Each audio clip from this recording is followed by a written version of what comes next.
Bom, eu faço parte do grupo 2 e o experimento que a gente vai apresentar é o experimento de Ørsted.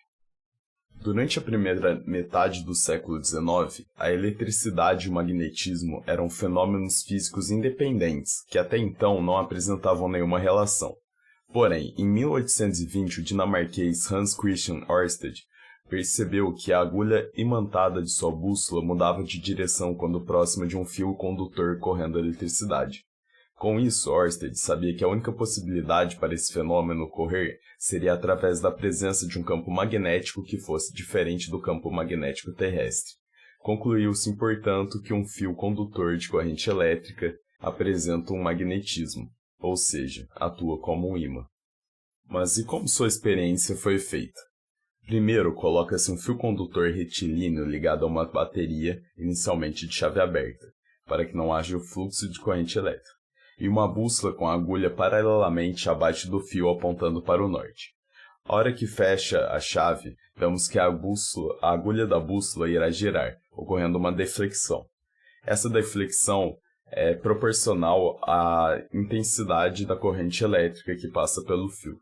Bom, mas como podemos entender isso na teoria? Na teoria, nós temos que entender primeiro a equação da intensidade do campo magnético, que é dada por B, sendo o campo magnético, igual a μ0, que é a permeabilidade magnética no vácuo, dividido por 2π vezes a corrente elétrica dividido pela distância do fio até a bússola. Com isso, podemos entender que, quando o campo magnético gerado pelo fio é igual a zero, nós temos a bússola normalmente apontando para o norte. Porém, ao ponto que injetamos o campo magnético do fio, nós temos a deflexão que nos proporciona a tangente de θ sendo BF sobre BT. Desse modo, podemos também utilizar como tangente de θ vezes BT sendo igual a BF. Voltando utilizando a lei de Biot-Savart, podemos substituir a equação 1 na equação 2, obtendo a equação 3, ou seja, o campo magnético do fio também pode ser dado pelo campo magnético da Terra vezes a tangente de θ entre o campo magnético do fio e o campo magnético da Terra, sendo igual a μ0 vezes I dividido por 2πr. Dessa forma, podemos chegar na equação número 4, isolando a corrente. E obtemos que a corrente é igual a 2πr vezes tangente de θ vezes bt dividido por μ0. E com isso, podemos chegar então na equação número 5, passando tangente dividindo pela corrente. E com isso a gente acha o coeficiente angular encontrado para definir o campo magnético em Poços de Caldas, sendo ele α igual a 2πr vezes bt dividido pela permissividade.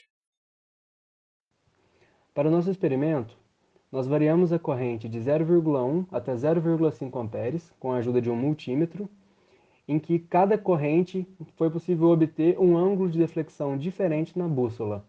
A partir desses ângulos de deflexão, também foi possível obter a tangente desses ângulos e montar um gráfico em que fizemos a corrente pela tangente do ângulo e aplicamos uma regressão linear para encontrar o coeficiente angular, que é o valor que a gente precisava na equação 5, explicada acima. A partir desse valor, de 1,14, ele foi substituído na equação 5, em que a única variável que precisávamos encontrar era a do campo magnético terrestre em Poços de Caldas. Portanto, o valor que a gente encontrou para o campo magnético foi de 3,097826 vezes 10 a menos 5 Tesla. Lembrando que o valor do campo magnético terrestre nos polos podem chegar a 0,7 Gauss e na região equatorial, que é a que a gente se encontra, a 0,3 graus, e em que 1 Gauss equivale a 10 a menos 4 Tesla. Portanto, acreditamos que obtivemos um resultado legal, esperado, que está próximo do ângulo do campo magnético terrestre.